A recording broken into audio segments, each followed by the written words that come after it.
पहले पूरा बैरन आइसलैंड था, यहाँ ज्वालामुखी के उससे बना है। तो आप सबसे उम्मीद रहेगी कि आप जडेसाई के साथ वाइल्ड लाइफ में पूर्ण रूप से भाग लीजिए हमारे साथ, ताकि हम इस पे आगे बढ़ के और भी काम कर सकें। ये MOU केवल कागजों पे ना रह जाए, जैसे कि वाजपेयी सर का विज़न है कि ज़्यादा से ज़्यादा काम करें।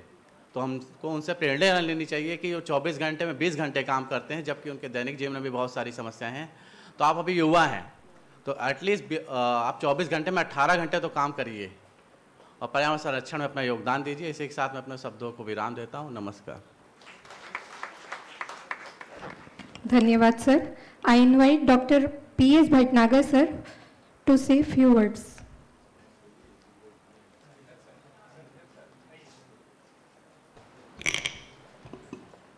नमस्कार। मैंने प्रारंभ में अपने थोड़े से विचार व्यक्त किए थे और अभी फिर से मुझे विचार व्यक्त करने के लिए बुलाया गया है। मैंने जो आपको फिल्म दिखाई थी उससे मुझे उम्मीद है कि कुछ ना कुछ फर्क तो ज़रूर आपके दृष्टिकोण में आया होगा। लेपर्ड हमारे पर अटैक नहीं करता, हमने लेपर्ड के रहने की जगह पे अतिक्रमण किया है। जंगल काटकर हमने वहाँ पे विभिन्न प्रकार की चीज़ें बनाई हैं, बस्ती बसाई है और इनफैक्ट बस्तियाँ बढ़ते बढ़ते जंगलों के इतना करीब आ गई हैं कि लेपर्ड जो जंगल में रहते थे वो अब बस्तियों में आने लगे हैं। जो आपने अगर फिल्म में ध्यान दिया हो तो एक कंप्यूटर लैब में आपको एक लेपर्ड घूमता हुआ दिखा, वो पूना में ही फिल्म किया गया था। वहाँ NIBM है, national institute of banking management, जो कि सिटी के पेरिफेरी में बनाया गया। बनाते टाइम भी उनको हिदायत दी गई थी कि ऐसा करना यहाँ उचित नहीं है, लेकिन वो कुछ परिस्थितियों को चलते वो इंस्टीट्यूट वहाँ बन गया। और एक दिन एक लेपर्ड उसके अंदर घुस गया और घुसकर उनकी कंप्यूटर फैसिलिटी में बैठ गया और जब वो लोग आए तो वो लेपर्ड वहाँ पर था। फिर उसको निकालने के लिए बहुत मुश्किल पड़ी क्योंकि आसपास घनी आबादी थी। इतनी आबादी वाले क्षेत्र में से लेपर्ड को बाहर निकालना सेफली, और क्योंकि जैसा कि आप सबको मालूम है वो वाइल्ड लाइफ प्रोटेक्शन एक्ट 72 के शेड्यूल 1 में आता है और शेड्यूल 1 के सभी जानवरों को मारना गैरकानूनी है और तो उसको सेफली बहुत मुश्किलों से बाहर निकाला गया। तो ऐसे अनेकों वाक़यात आपको मिल जाएंगे अगर आप थोड़ा सा न्यूज़पेपर या सोशल मीडिया में देखेंगे कि लेपर्ड आए दिन इधर उधर अटैक करते रहते हैं। और ये सिर्फ किसी एक शहर या प्रांत की बात नहीं, ये भारतवर्ष और इसके बाहर भी, अफ्रीका जैसे कि मैंने कहा था, अन्य देशों में भी, हमारे पड़ोसी देशों में भी इस तरह की समस्याएं हैं। लेपर्ड की विश्व भर में 9 प्रजातियां हैं और जो हमारे यहाँ लेपर्ड है वो इंडियन लेपर्ड, वो भी काफ़ी अडेप्टेबल है। तो अडेप्टेबल होने के कारण वो शहरों की तरफ तो आ जाता है, लेकिन उसको शहरों में समुचित लोगों की तरफ से जो ध्यान मिलना चाहिए, जो अटेंशन मिलनी चाहिए, वो नहीं मिलती। सब लोग उसको मारने के लिए, भगाने के लिए दौड़ते हैं। अब इस समस्या से शहरों में निपटने का तो यही समाधान है कि उसको पकड़ के और फिर दूसरी जगह पर रिलोकेट किया जाए। इस हिसाब से फॉरेस्ट डिपार्टमेंट के पर्सनल को ट्रेन भी किया गया है, उनके रेस्क्यू स्क्वाड्स भी बनाए गए हैं। तो इस समस्या का कोई समाधान अगर निकल सकता है तो वो यही निकल सकता है कि हम अपने इस वनों को संरक्षित रखें। जो हमारे पुराने गुरु हैं, महंत हैं, संत हैं, वो अपनी जो हमें शिक्षा दे गए हैं, अपनी परंपराएं दे गए हैं, उनका हम पालन करें। शहर में जो फॉरेस्ट है उनमें से जितना उसकी कैरिंग कैपेसिटी के, एनवायरनमेंट की कैरिंग कैपेसिटी से जो ज़्यादा निकलता है मटेरियल, सिर्फ उतने का ही दोहन करें, बाकी का नहीं। जैसा कि हमारे राष्ट्रपिता महात्मा गांधी ने कहा था कि nature has sufficient for everybody needs but for not for even one person's greed। तो अभी वर्तमान में काफ़ी चेंजेस किए गए हैं। मैं माननीय मुख्यमंत्री महोदय जो छत्तीसगढ़ के हैं उनके साथ वाले बोर्ड की मीटिंग में बैठता हूँ और यहाँ जो काफ़ी माइनिंग वगैरह होती थी उस पर भी अब नियमों का अंकुश लगा है। मुझे उम्मीद है कि आने वाले समय में हमारे यहाँ जो लेपर्ड और दूसरे जानवरों से क्षति होती है, जो पेस्ट के फॉर्म में, ये अनकन्वेंशनल पेस्ट की कैटेगरी में आ गए। जैसा कि मेरे लेक्चर में आप लोग देखेंगे, मैं जो मानव और वाइल्ड लाइफ कॉन्फ्लिक्ट के विभिन्न पहलू हैं उन पर मैं बातचीत करूंगा आपसे। तो यहाँ छत्तीसगढ़ में कल मेरी फॉरेस्ट डिपार्टमेंट के लोगों के साथ बातचीत हुई थी, तो उनसे पता चला कि यहाँ पर जो बियर है उसकी बड़ी भारी समस्या है। बियर ह्यूमन कॉन्फ्लिक्ट की भी बड़ी भारी समस्या है। और यहाँ के कुछ वन्य प्रदेशों में एक वाइट बियर भी होता है और वाइट बियर के साथ भी यही प्रॉब्लम है।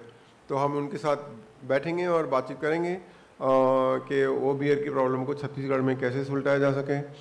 और मैंने एक सुझाव निवेदन किया था कि शायद जो मध्य भारत की, सेंट्रल इंडिया की जो वाइल्ड लाइफ ह्यूमन कॉन्फ्लिक्ट की समस्या हैं वो यहाँ एक हिंदी में राजभाषा में फिल्म फेस्टिवल के तहत ZSI और इस विश्वविद्यालय, अटल बिहारी विश्वविद्यालय के तहत आयोजित किए जाने पर विचार किया जा सके। इतना कहकर ही मैं अपना व्याख्यान यहीं समाप्त करूँगा। नमस्कार।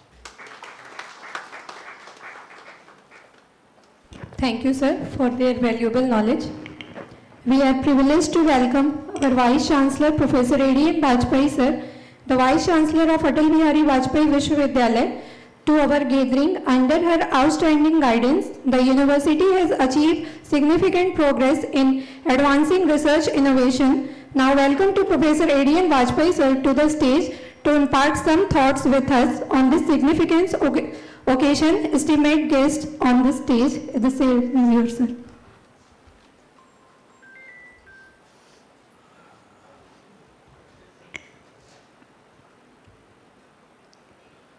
Wild life and minor forest produce के इंटरफेस पर आज के इस नेशनल सेमिनार में हमारे बीच में उपस्थित प्रोफेसर PS भटनागर जी, हमारे विश्वविद्यालय के dean faculty of sciences DSW professor HS Sohta ji, Sandeep Kushwaha ji, Kaushal Tripathi ji, department के तीनों ही सदस्य, यशवंत पटेल, सौमित्र तिवारी, रेवा कुलश्रेष्ठ।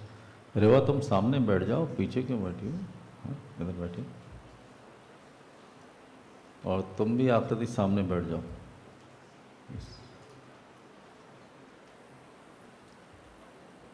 सामने उपस्थित हमारे professors, officers, Sonam research scholar है, और पार्टिसिपेंट्स, एक महत्वपूर्ण विषय पर हम लोग यहाँ पर एकत्रित हुए हैं चर्चा करने के लिए। वाइल्ड लाइफ और माइनर प्रोड्यूस का जो इंटरफेस है और किस प्रकार से 2047 में इसको हम एक सुव्यवस्थित ढंग से हम संचालित कर पाए। अभी वाइल्ड लाइफ और ह्यूमन कॉन्फ्लिक्ट पर प्रोफेसर PS भटनागर जी ने अपनी बातचीत की और एक अच्छी फिल्म भी हम लोगों ने दिखाई। चाहे वो तेंदुआ हो, चाहे वो एलिफेंट हो, चाहे वो भालू हो,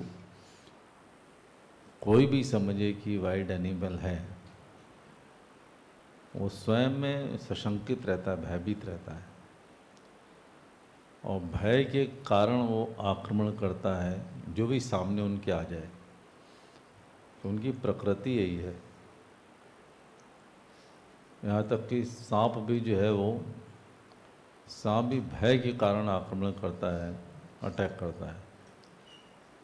कोई भी वाइल्ड एनिमल अपने आप समझिए किसी को आहत नहीं करता। तेंदुआ बहुत ही प्यारा जानवर आप लोगों ने देखा होगा। इसकी प्रजाति जो है वो बिल्ली से चलती है। आप बिल्ली के बच्चे देखो, शेर के बच्चे देखो, एक जैसे दिखाई पड़ते हैं। हमारे पिताजी की पोस्टिंग थी, वो वीडियो थे ब्लॉक में, चारों जंगल ही जंगल था। तो कई बार शेर के बच्चे उनको प्रेजेंट करने के लिए लोग दे जाते थे। उन खेलते थे, जा कर के शाहजहाँपुर एक जगह है यूपी में, वहाँ जा कर के जंगल विभाग को दान कराते थे। हम लोग देखते थे बिल्ली के बच्चे एक जैसे थे। तेंदुआ, शेर और बाघ,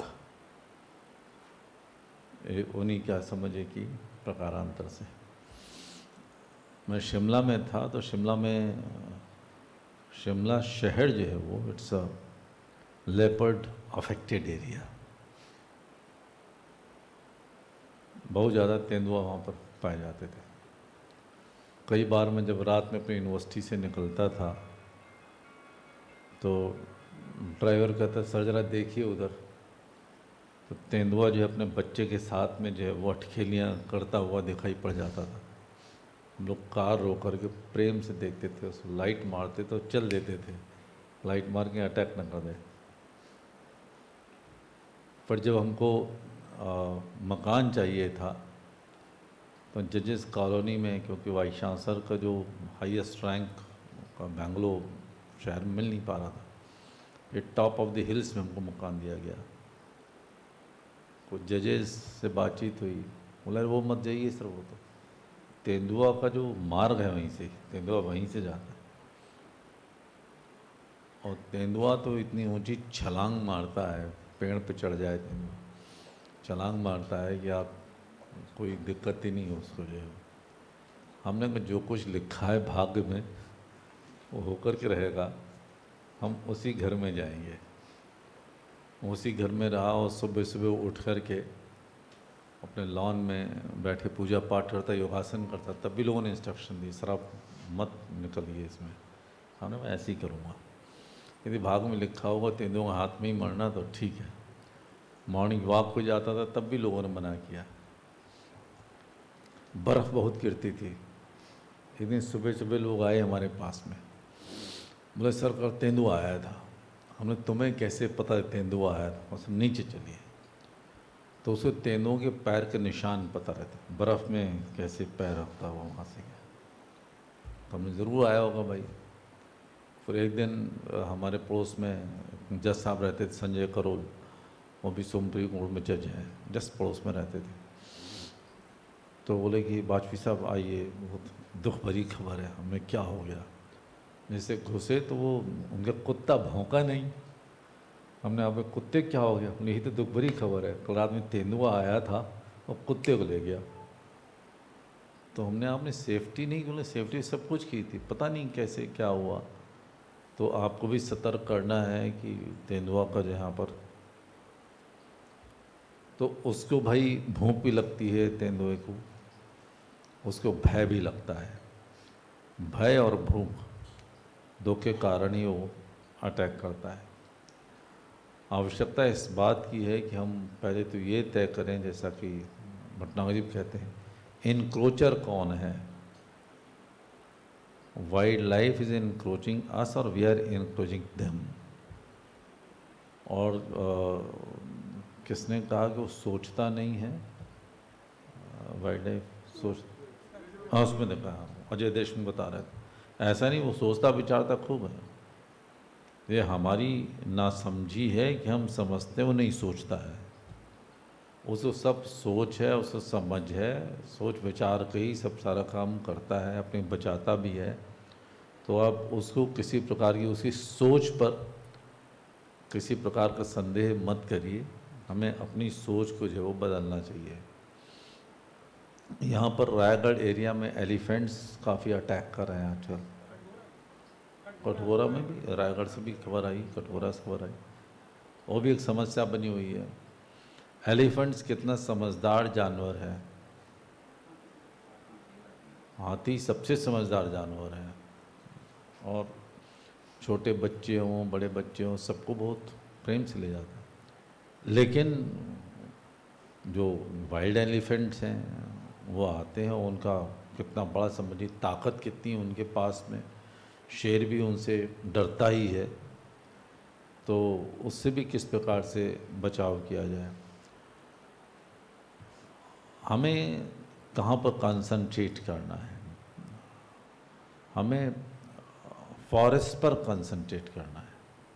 यदि हमारे जंगल बच गए तो जंगल बचेगा तो जो आप माइनर फॉरेस्ट प्रोड्यूस की बात कर रहे हैं वही बचे रहेंगे और जानवर बचे रहेंगे। इस ऑक्सीजन लेवल की बात कर रहे थे, हम भी बचे रहेंगे। तो हमारा पॉइंट ऑफ अट्रैक्शन, जो सेंट्रीफ्यूगेशन पॉइंट कौन सा होगा, वो जंगलों पर होना पड़ेगा। और जंगल जो आप वृक्षारोपण कर लेते हैं वो जंगल नहीं होता। फॉरेस्ट तो एक नेचुरल समझिए कि हैबिटेट है। बहुत सारे पेड़ लगाने से आप पेड़ लगा लेंगे, लेकिन जंगल नहीं गिरना। जंगल का तो अपना इकोसिस्टम है। जंगल का इकोसिस्टम एक दिन में नहीं बनता है, वो तो हजारों हजारों साल से एक साथ रहने से जो परस्पर इंटरैक्ट करते हैं, परस्पर जो अट्रैक्ट करते हैं, परस्पर इंटरैक्ट करते हैं, उसके कारण समझिए कि जंगल जंगल बनता है। उसको हमको बचाना है और इसके लिए सारा समझिए कि हमको प्रबंध इस प्रकार से करना होगा कि जंगलों का नाश नहीं हो पाए। छत्तीसगढ़ विशेष तौर पर, जहाँ पर कि ट्राइबल्स की भी पॉपुलेशन काफ़ी देखा है, ट्राइबल्स का जो वाइल्ड लाइफ के साथ में, ट्राइबल्स का जंगलों के साथ में एक बहुत अच्छा नाता है, बहुत अच्छा संबंध है, एक दूसरे को बहुत अच्छे ढंग से समझ आते हैं। तो मुझे लगता है जहाँ तक फॉरेस्ट प्रोड्यूस की बात है, इसकी नॉलेज के लिए भी हमें थोड़ा सा जनजाति समूह के लोगों को बातचीत करना चाहिए और वाइल्ड लाइफ को भी समझना यदि है तो उसके लिए भी हमको ट्राइबल्स के पास जाकर के उनसे कुछ बात करते हुए हमें कुछ समझना चाहिए। तो दो चीज़ों पर हमको ध्यान देना होगा, number 1 forest, number 2 tribal population of Chhattisgarh otherwise also. तो दोनों लोग मिलकर के यदि हम चीज़ें कुछ नया मॉडल बनाएं तो एक अच्छा मॉडल बन पाएगा।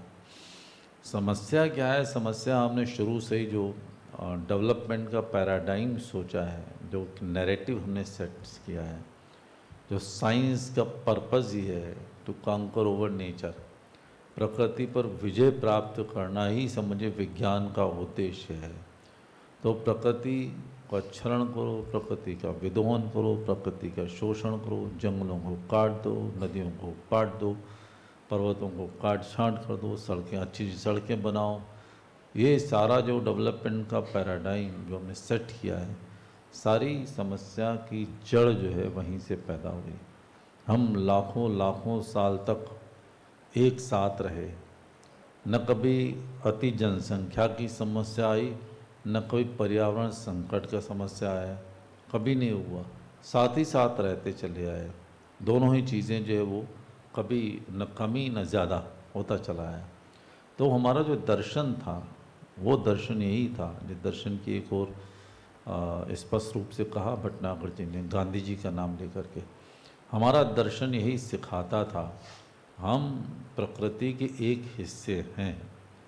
There is no versus between human and wild life. We are integral parts of total biodiversity. Human species also one of the species of 84 lakh species, 84 lakh human. We are not different. We are as good or as bad as animals are, as plants are, as rivers are, as mountains are. बिल्कुल वैसे ही कुछ उसमें अंतर नहीं है। ये हमको ज्ञान दिया गया। जब ये भाव जागृत होता, उसी भाव को जागृत करने के बाद में ही हमारी परंपराएं बनी। परंपराएं, जिसे बताया कि शेर की हम पूजा करते हैं, शेर को हमने पूजा के स्थान पर रखा हुआ है। भाई जो हम पर अटैक करेगा उसको हम पूजा के स्थान पे क्यों बनाएंगे? उस पर देवी जी सवार होकर के ही क्यों आई हमारे पास में? जो नाग यदि अटैक करेगा तो सांप को हम दूध क्यों पिलाएंगे? यदि कौवा को अशुद्ध मानते हैं तो कौवा को हम भोजन क्यों कराएंगे? कौवा, एक बात की इन्होंने पितृपक्ष में, हमारे कहते हैं कौवा यदि बोल जाए तो लगता है कोई शुभ संकेत होने वाला है, कोई चिट्ठी आने वाली, कोई अतिथि आने वाला है, ये कहते हैं। तो ये सारी चीज़ें हमने जानबूझ के रखी हैं। हमने पशुओं की पूजा का नियम बनाया, गौ को तो हमने माता ही कहा है। हमने पर्वतों की पूजा करने के नियम बनाए, हमने वृक्षों की पूजा करने बताया। नदी जो स्वयं पानी से भरी रहती है, उस नदी में दूध चढ़ाने का हमने नियम बनाया, हमने जल चढ़ाने का नियम बनाया। ये सारे नियम इसलिए बने थे कि हम एक तादाद में स्थापित करते रहें निरंतर, और किसी प्रकार का विरोधाभास न हो हमारे उनके व्यवहार में। इस चीज़ को हमें स्थापित करना है। और 2047 में यदि हम मान लीजिए अपने नैरेटिव को, अपने पैराडाइम को भी थोड़ा सा हम शिफ्ट कर पाए, without compromising the target of GDP. That's the greatest challenge for us.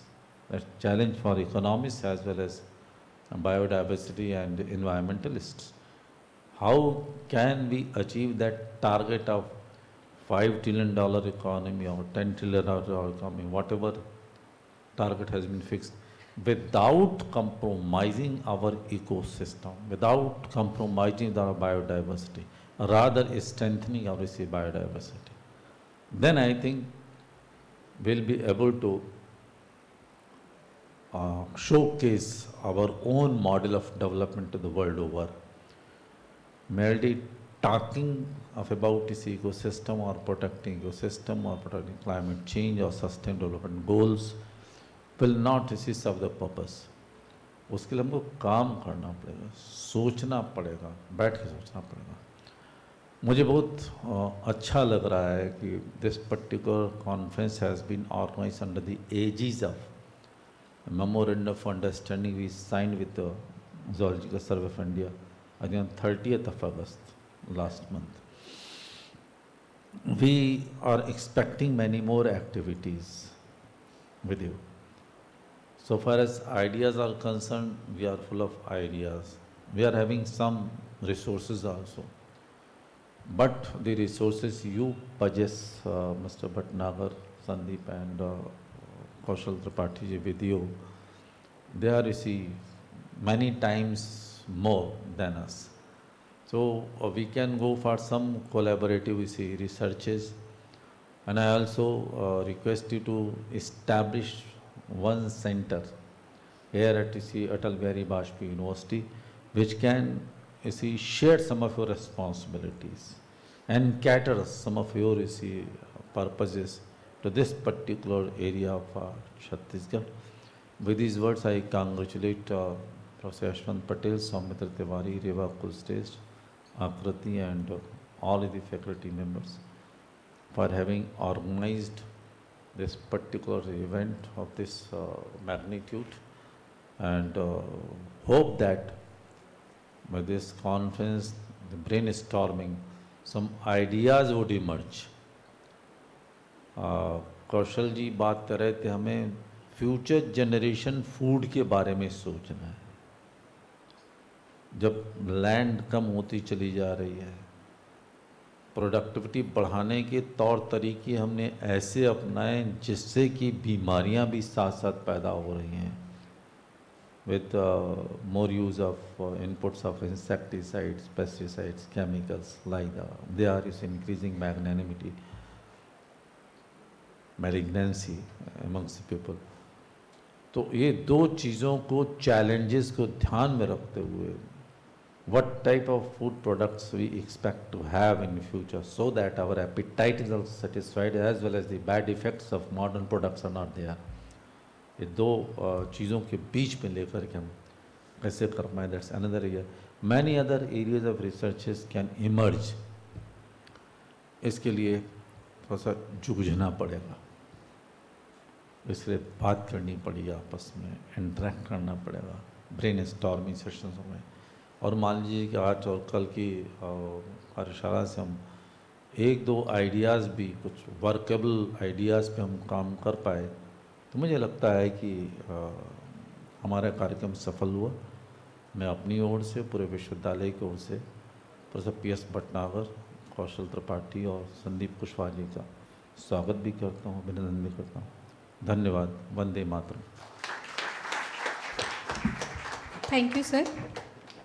We truly respect your inspiring words, and we are grateful for your presence on this occasion. Thank you, sir. And now, it is with great pleasure that I invite Dr. Sandeep Kushwaha, sir, to join on the stage, present the Shawl Shrifal Memento, our Honorable Vice Chancellor, Professor A.D.N. Vajpayee, sir.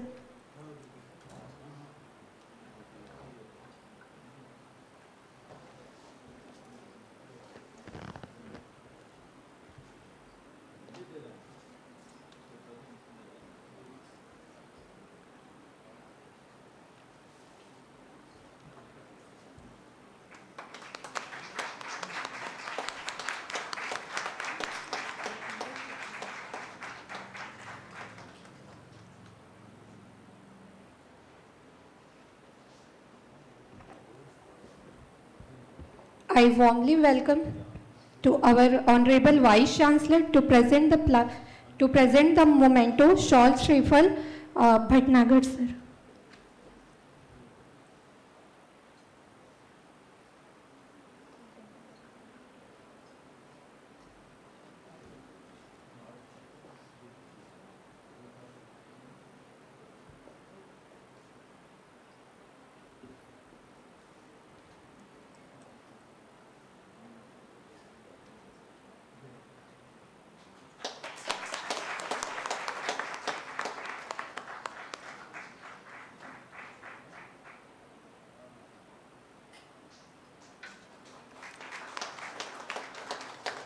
I warmly welcome to our VC sir to present the memento shawl Shrifal Dr. Tripathi sir.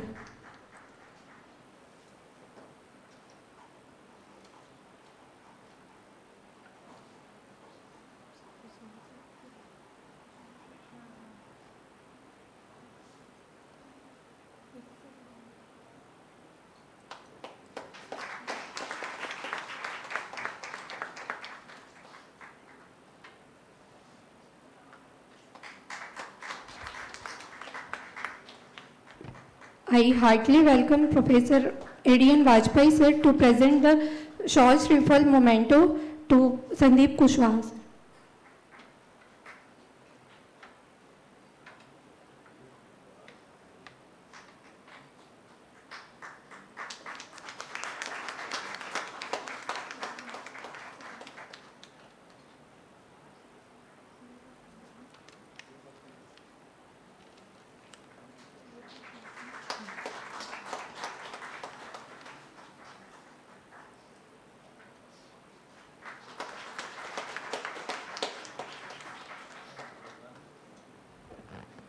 Now I would like to invite Engineer Ashwant Kumar Patel to vote of thanks.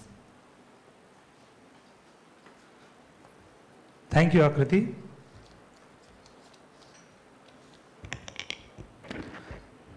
Good afternoon, everyone. This is my honor and a privilege to deliver the vote of thanks on the behalf of Department of Food Processing and Technology, UTD, Atal Bihari Vajpayee Vishwavidyalaya, and all the organizing committee members. First and foremost, I would like to extend my deepest gratitude to our esteemed Honorable Vice Chancellor, Professor A.D.N. Vajpayee sir, for his valuable supports and for gracing these occasions with the presence. Thank you, sir. A special thanks goes to our co-patron, Dr. Dhriti Banerjee, Director of the Zoological Survey of India, Kolkata, and Sri Sailen Dubey sir, Registrar of Atal Bihari Vajpayee Vishwavidyalaya, for their contributions and unwavering supports in organizing this event.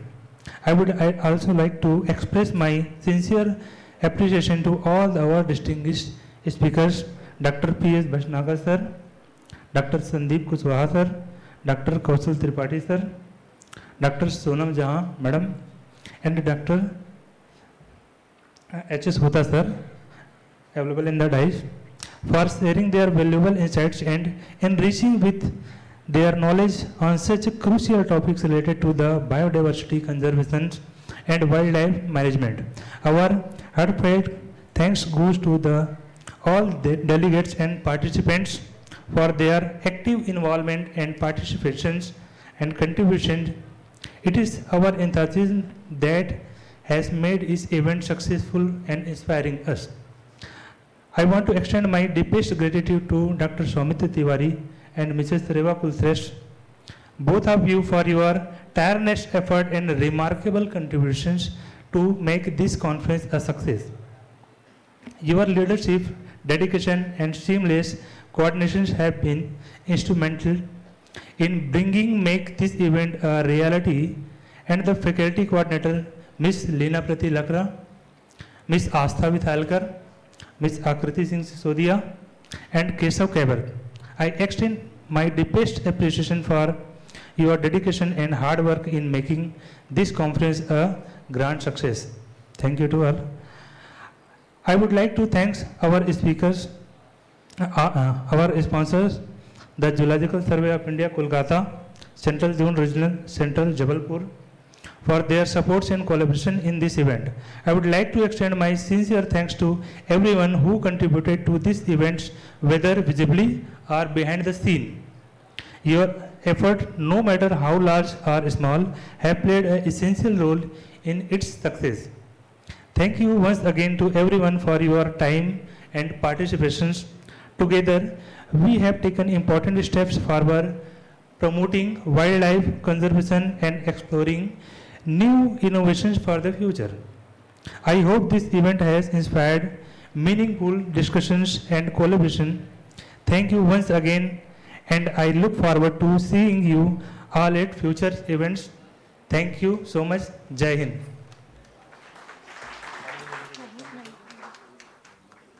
It is with great pleasure that I invite Dr. Neetu Harmukh ma'am to come on the stage. Welcome, ma'am.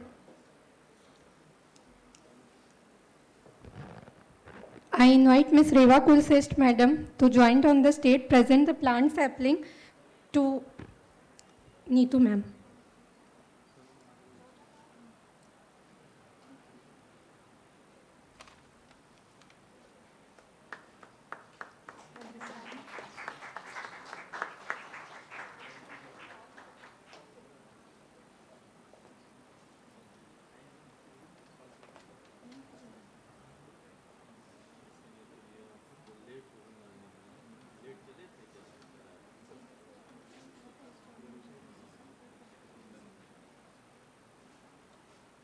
I request our Honorable Vice Chancellor Sir to felicitate Dr. Neetu Harmukh Madam.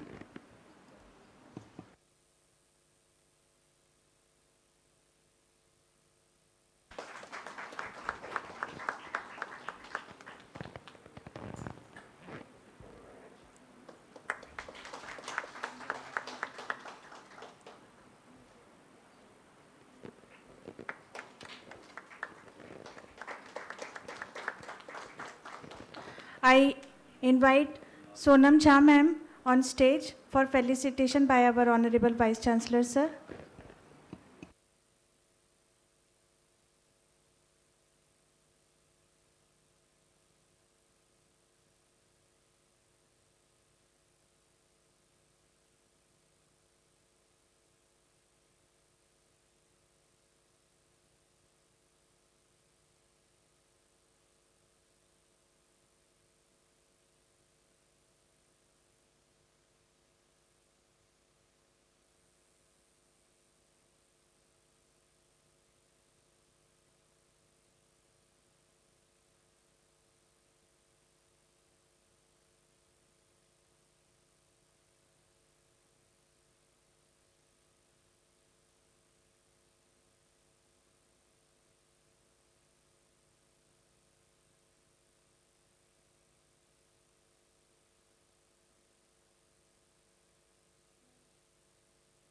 मैं हमारे माननीय मुख्य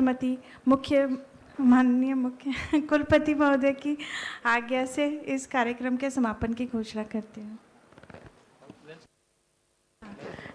मैं सभी participants को lunch के लिए